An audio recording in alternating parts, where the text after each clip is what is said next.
Namaste and Hari Om from your host Kishore Trivedi. Welcome to today's episode of All About Dharma radio program.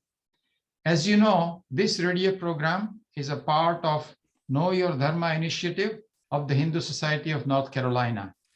Past recordings of both these streams can be found by going to hsnctemple.org and pressing the KYD tab on that particular web page. Today, I'm very happy to introduce our guest, Dr. Vijaya Bapat, who first arrived in US in 1964, possibly by a ship. Vijaya, please.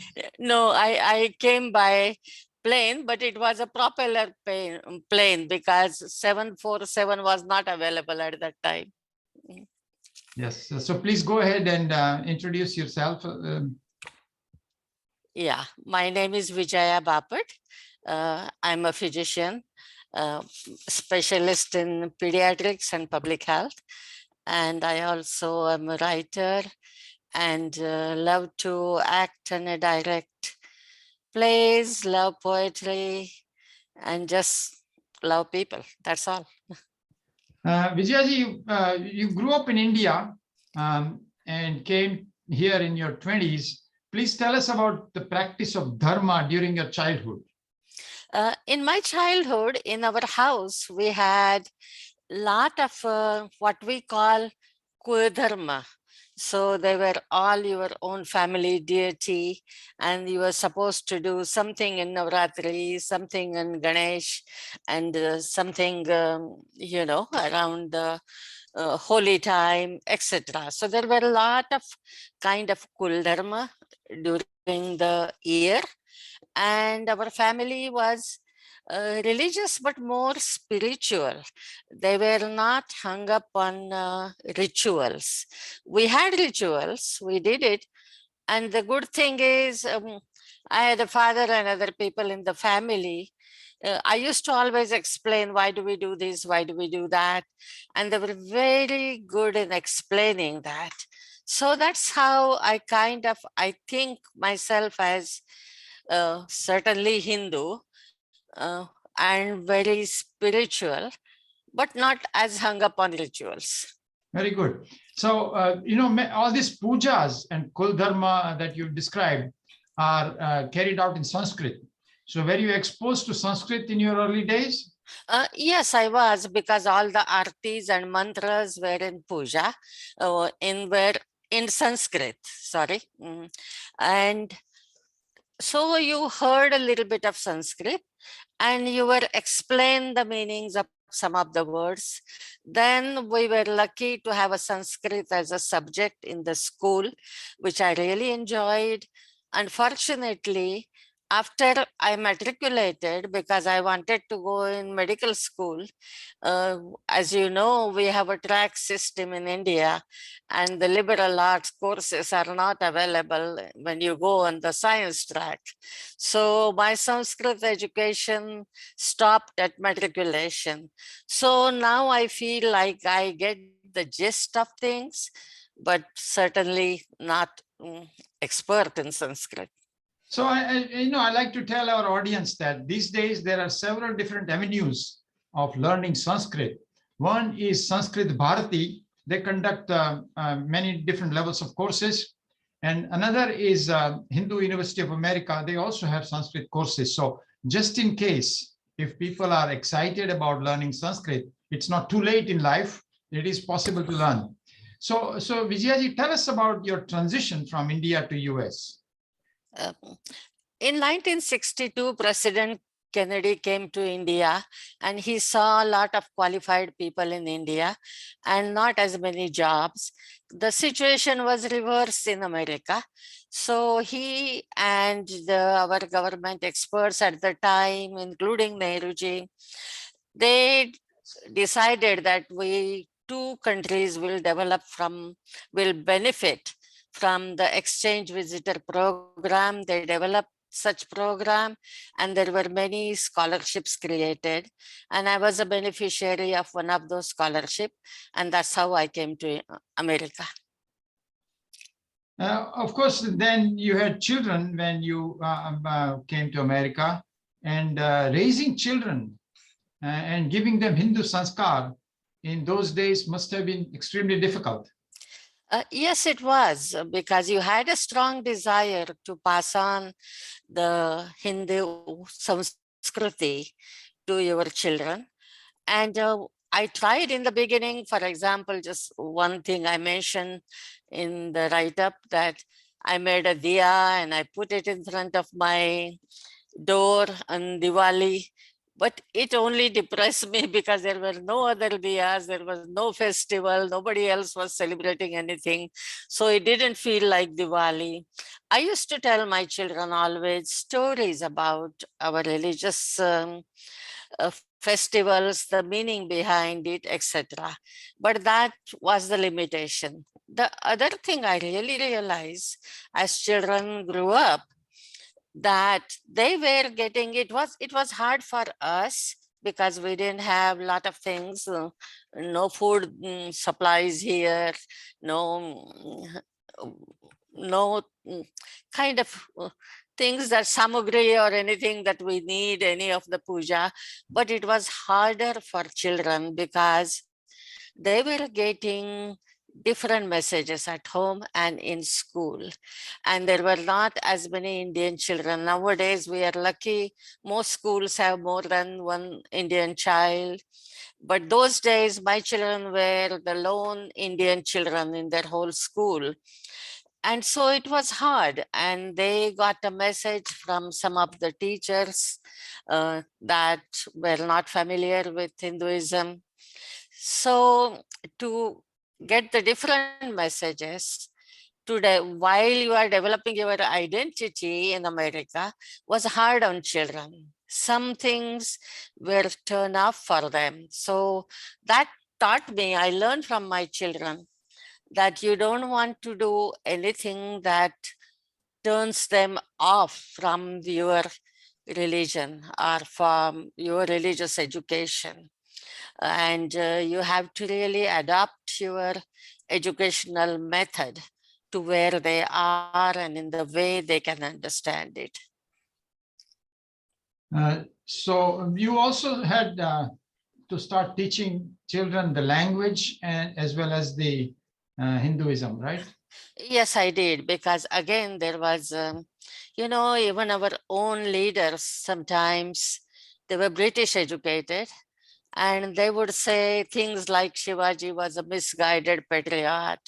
So our own history and our own religion was not taught properly, even in the English books that written by people educated in Britain. So we started language schools. I really felt very strongly that it was important for our children to understand their own history, geography, culture in their own language. So we started language schools. Even in the language schools, while I was teaching there, a 10-year-old student of mine at the time of the language school came one day and say, my teacher told me that Hinduism is not a religion because it doesn't have a Bible-like book, it doesn't have priest or a father, and you don't go to Sunday schools, things like that. Of course, we all know this is not true, but this is what children were hearing. Also, children were bombarded with a lot of questions. Why your mom has a red dot on their head? Why you don't eat cows? Why do you have so many gods? Why your god has an elephant head? All kind of questions. So it was really very important to teach them, again, in the way they understand. And more importantly, not turn them off. Indeed, we need to learn about our dharma and give the right information to our future generations. And there is a lot of wrong information being propagated about Hindu dharma and culture by some vested interests, you might call them. It seems school textbooks convey much misinformation about Hinduism, even today, let alone in those days. Hence, I think we must all support Hindu American Foundation, which is doing a tremendous amount of work along those lines, trying to change the textbook information about Hinduism. And also there is another organization called Coalition of Hindus in North America, COHNA. Both of them are working very hard to get school curricula portray Hinduism correctly. Now, you mentioned the assertion by somebody that Hinduism is not a religion because of 3 reasons. So specifically to counter the assertion made that Hinduism is not a religion, let me point out the following. And this is for our audience that is listening. Clearly, Vedas are our revealed scripture. So somebody says, what is your Bible? That is our Vedas. They are revealed in the sense that our ancient rishis heard these mantras, Vedic mantras, Ved mantras, in their meditations. So the inspiration came from the divine. Now, the claim is made that because you don't have priests. In fact, we have 4 different kinds of priests, not one kind of priest that is there in Christianity. Each temple has priests, the temple priests that carry out pujas at the temple. Then family priests, the priests that are basically connected to many families, and they conduct the rites of passages such as wedding and upnayan, etc., for various families that they cater to. And then there are swamis, the renunciate monks, who go around from place to place teaching people about the basics of Hinduism. And then there are kathakars who go around again from place to place giving the stories from Puranas in the form of kathas. So if anybody says Hinduism is not a religion, please point out to the audience that it's very much a religion, because the original meaning of religion is how to bind the individual to the divine. So Hinduism not only provides a path, but many paths to reach and unite with the divine. So Hinduism is very much a religion. And then teaching the basics of religion is typically done at home in India. But for Hindu Americans, many Sunday schools are now available, such as the Chinmaya Mission's Bal Vihar, J.K. Yog's Bal Mukund, and our own Sanskar Gurukul that is held at Hindu Society of North Carolina. So I will urge all parents of young children, K through 12 children, that please look at these programs and make sure that you at least avail of one of them. They're all good. And depending on their timings or inclination, one may be appropriate, more appropriate for you than the other, but please avail of them. This was not available. These programs were not there when Dr. Vijayaji was raising her children, and same thing with my children. We did not have these programs. Also, you pointed out with the strange quotation about Shivaji as a misguided patriot. Our history has been highly distorted due to the colonial baggage, as well as by vested interests. This needs to be corrected for sure. And we should all support in that context Hindu University of America that is attempting to develop a Hindu narrative as understood by insiders to Hinduism, as opposed to the current narrative, which is dominated by outsiders. So now it's back to you, ma'am. Yes. Again, as you know, and we all know, but we need to communicate, not only it is a religion, it is one of the oldest religion. And I find the beauty in our religion, I'm not against any religion. Every religion has some good things, but I find the beauty of our religion is universal message. Even the prayers, most of the time we ask God, give me sukh, give me sampatti, give me santatti, give me dhan, etc. Our prayers really don't emphasize that. They emphasize kind of a well-being for everybody, connection to even the charachar, not just the human beings, but also all the living beings around us, and even the non-living being, charachar. I would like to share 2 kind of abhangas and prayers from Marathi that we were and really were taught from the childhood. So if you find it appropriate, Kishoreji, could you play the Vanachari Amhasoyari, it's Abhang by Tukaram poet. More than, no, I'm wrong, it's not 300, more than 600 years ago, Tukaram's Abhanga, Vanachari Amhasoyari, and we can talk a little bit about what it says. Now, the way in which it was prepared earlier was Pasaidan was first. So would you? Yeah, it doesn't matter. We can go Pasaidan, because Pasaidan again is a prayer written by Gnaneshwar, who did one important thing, because most of the religious literature was in Sanskrit, and he decided that we have to translate it in local languages so everybody understands what we are saying, and they are not reciting mantras only by rote. So he wrote the Dhaneshwari, and after he wrote Dhaneshwari, where he translated the Gita and the Gita messages into that time old Marathi, even that Marathi is little different than the Marathi we speak now. And at the end, he asked God that I have given this yajna of my books. So I am now asking for a prasad or a dan, and that's a pasai dan.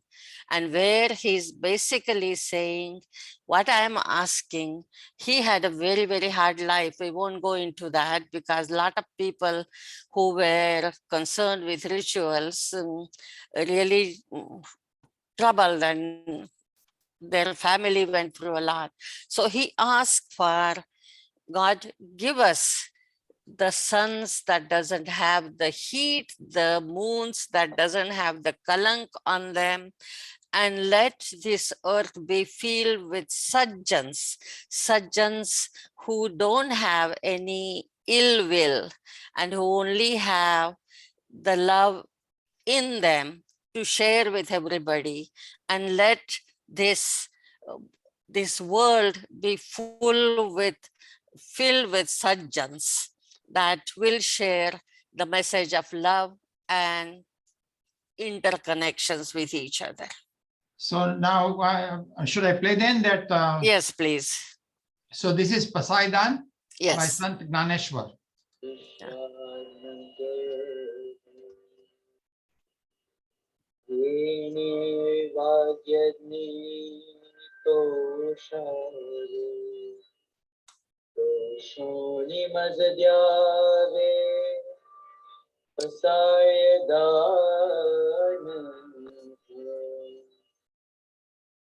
देखळांची Vyankati सांडो तया सत्कर्मी रती वाढो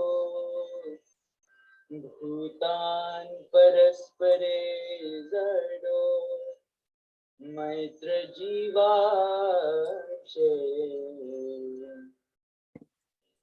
दुरितांचे तिमिर जावो विश्व स्वधर्म सूर्ये पाहो जुजे वांशील तोते लाहो प्राणी जात वर्षत सकल मंगळी ईश्वर निष्ठांची मांदियाई अनवरत भूमंडळी भेटत भूता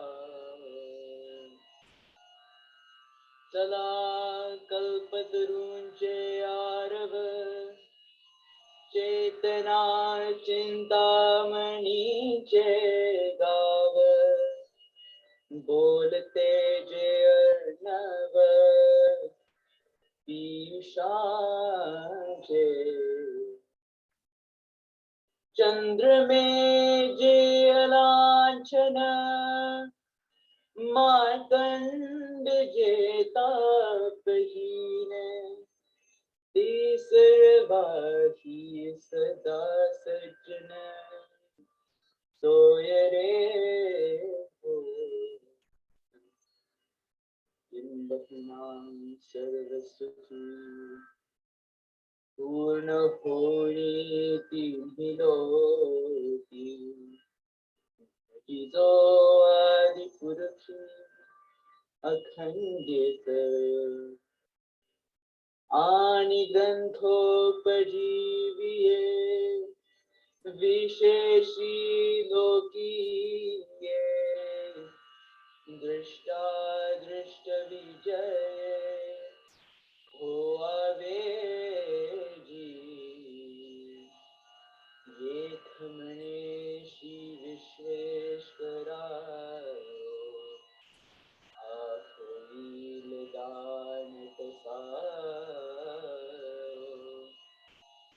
येने वरे ज्ञानदेयो सुखिया झाला.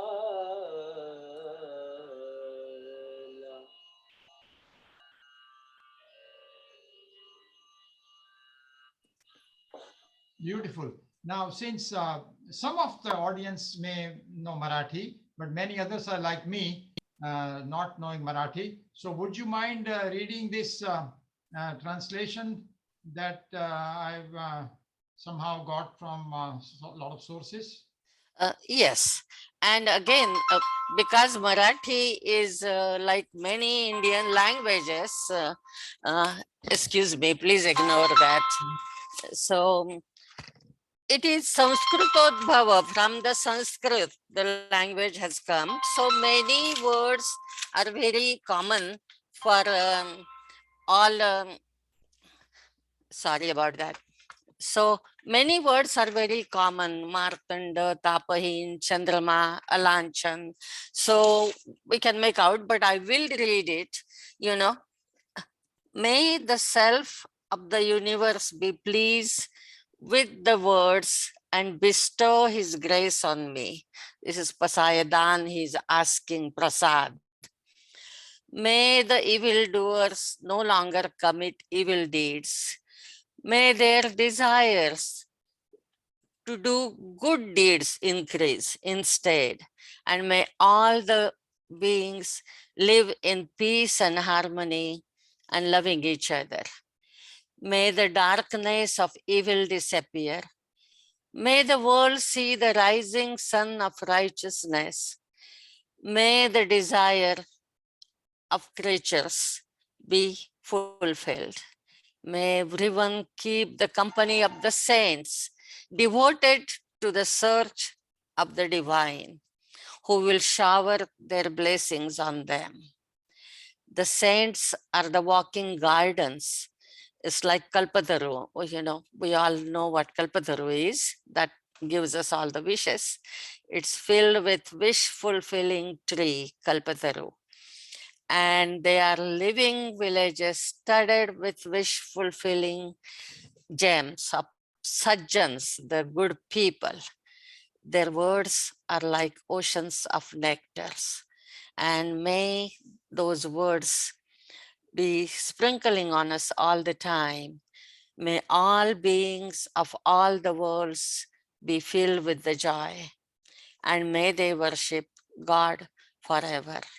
For all those who avail of these books, Dhaneshwari, may their life be blessed with success in this world and the next. So I will stop here. No, I think the last one says he's appealing to his guru, I believe. After saying that, he kind of asked his guru and he said, do you think this prayer will be fulfilled? And the guru says, he proclaimed that this blessing will be granted. And then Dhaneshwar was very happy to hear that. Sant Dhaneshwar is one of the key saints from Maharashtra, and also then Sant Tukoba, and 17th century poet saint of Maharashtra, and he is known for this Anag Vrakshavalli. That is it your niece who Yes, my niece and my friend, she sung it beautifully, as you can hear. Okay, so we are very fortunate to have this special recording from her family.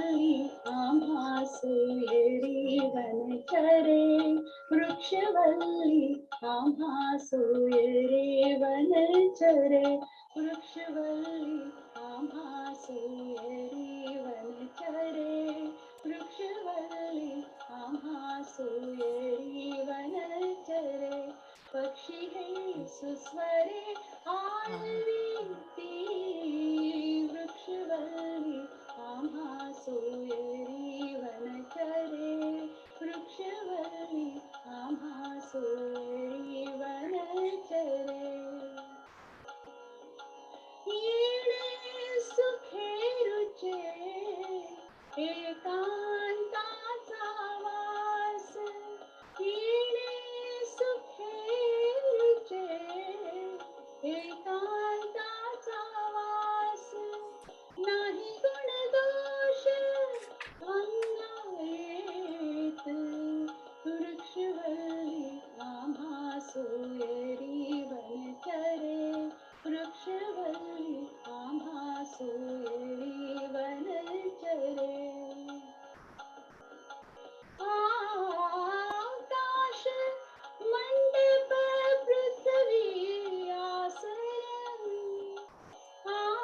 आकाश मंडप पृथ्वी आसन रमे तेथे मन क्रीडा करी पंथा कुमंडलू देह उपचारा पंथा कुमंडलू देह उपचारा जाणवी तुम्हारा अवसरू वृक्षवल्ली आम्हा सोयरी वनचरी वृक्षवल्ली आम्हा सोयरी वनचरे हरिकथा भोजनी परवडी विस्तार हरिकथा भोजनी परवडी विस्तार हरिकथा करोनी प्रकार सेवो रुचि करोनी प्रकार सेवो रुचि करोनी प्रकार सेवो रुचि तुका म्हणे होय मनासी संवाद तुका म्हणे होय मनासी संवाद आपलासी वाद आपणासी वृक्षवल्ली आम्हा सोयरी वनचरी वृक्षवल्ली आम्हा सोयरी वनचरे पक्षी सुस्वरे आळवीती वृक्षवल्ली आम्हा सोयरी वनचरे वृक्षवल्ली आम्हा सोयरी वनचरे Beautiful. What I find is that both these songs that we presented today seem to give the essence of Hindu Dharma to the audience. And once again, I invite Vijayaji to read the translation that we put together of that beautiful composition by Sant Tukaram. Yeah, thank you. And Poseidon was sung by her son, who's 15 years old. So both of them really did a great job, I think. The Vrikshavalli Amma Soyari, just Tukaram says, by the way, before I go into the meaning, many of the Tukaram's poetry are now included in the world poetry by United Nations. Very good. So it's really amazing. And here, what he's saying, again, the connection with not only each other, but with all beings is emphasized. The birds, the trees, the animals, they are all forms of the divine. The birds give their melodious rhythmic music to the world, and it just soothes our senses, you know. They are our own flesh and blood, like our relatives. Tukoba, as he was called often affectionately, he always used to go to the quiet places, sit for meditation under a tree, and feel the enchanting presence of the nature, the birds, trees, and the air. The connection with the whole universe was felt by him at the time. The people who love such quiet and feel happy and feel the beauty of the nature, they really are able to then develop the conversation with their own mind, you know, as we call, you know, Jiva and Jivatma as we are learning. So when we really connect with our own Atma, we connect with the divine. And this perspective of looking at every being with the sameness promotes again the equality and mutual love. The infinite sky and the untouchable stars, that's the roof for all of us. And Tukoba says, my heart and soul dance with their rhythm. Tukoram treated himself thusly in his real life. Although he has his own house, he spent a lot of time among the nature and was found singing this and other poetry of his along with the birds and animals.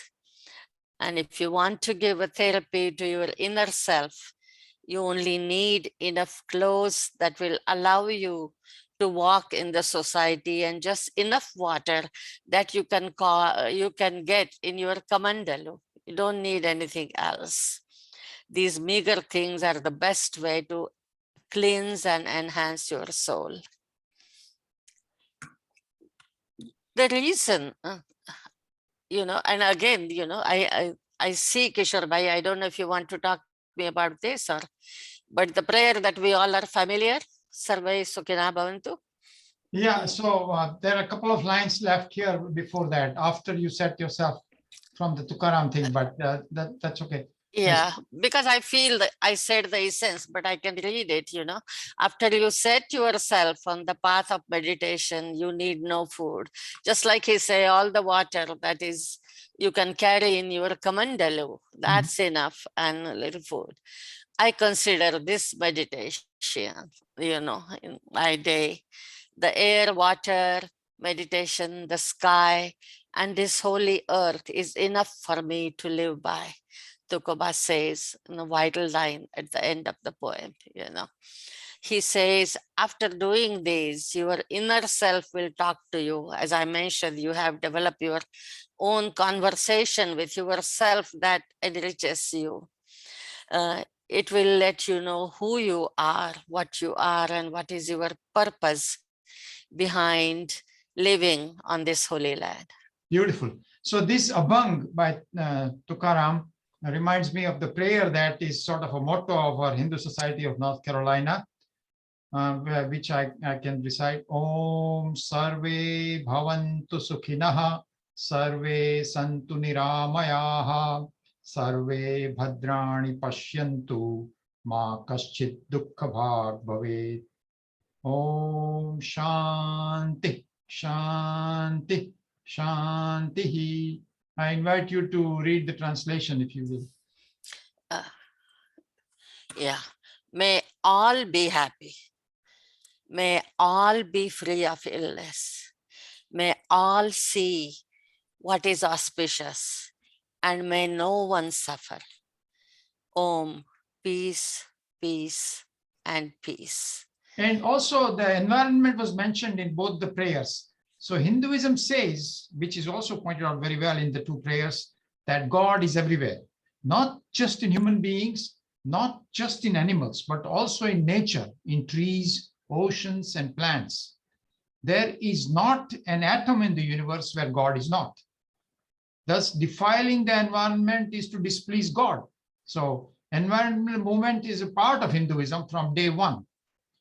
And in fact, I'm planning to have a talk by Prakash Bhave who is an environmental scientist, Yes. as a part of our Know Your Dharma series, I believe in March. I will let you know more of details that later. Do you want to conclude, Vijayaji? Yes, I want to really emphasize one thing that I have learned by teaching our kids. I learned this from them, that if you teach Hinduism in a manner like this, in which they understand, they can connect, and they really appreciate, then they really develop curiosity about Hinduism. I also use a lot of storytelling, like many people. And for example, a story of Ram and Bharat, only pair of the brothers in the world history that I have come across, where brothers are telling each other, you take the kingdom, rather than fighting for it or killing each other for it, as we see in many other parts of the history all over the world. So they really begin to, when I told them stories and poems like this, they got interested and they got hooked. I would like to, Kishorji, if you give me one more minute, just one incidence. I had a thread ceremony for my grandchildren, and we have that Janavi and Brahmagat, and they say Brahmagat is very powerful. And I explained to them, and they have developed the habit of asking question, which I really like. So when you do the Janevi, you give that there are 3 threads there, and the 3 threads mean your vichar, your uchar, and your achar, your thoughts, your talk, and your behavior. Most importantly, probably, they all have to be unified. You cannot say one thing, do another thing. And if you act like that, then the Brahmagat, the knot that comes with these 3 threads, has the power. Then Wonderful. you develop the power. And they really loved it so much. So these are the kind of things that I find that attract the children. And if we emphasize just, ritual thing like, oh, don't come in here with your leather purse, or don't, that sort of thing, that turns them off. So we have to be mindful, how do we reach our generations that are living here now? Very good. Yeah, so what you pointed out is a very good point, specifically about Janoi, that 3 threads, and manasa vacha karmani, that is, your behavior should Yes. be consistent across the 3 planes. And indeed, the purpose of these 2, the radio program, All About Dharma radio program, and Know Your Dharma lecture series, is precisely that, to reach our young ones and give them the beauty, show them the beauty of Hinduism, basic philosophy and understanding of why we do rituals and so on. So I appreciate very much this wonderful episode that was possible by Dr. Vijaya Bapat. And so I thank you very much, and wonderful narration of your own experience helping maintain Hindu Dharma and culture in US, and particularly through melodious singing of Pasaidan on the one hand and Abhang on the other by your close family. Thank you very much, and Hari Om. Thank you. Hari Om.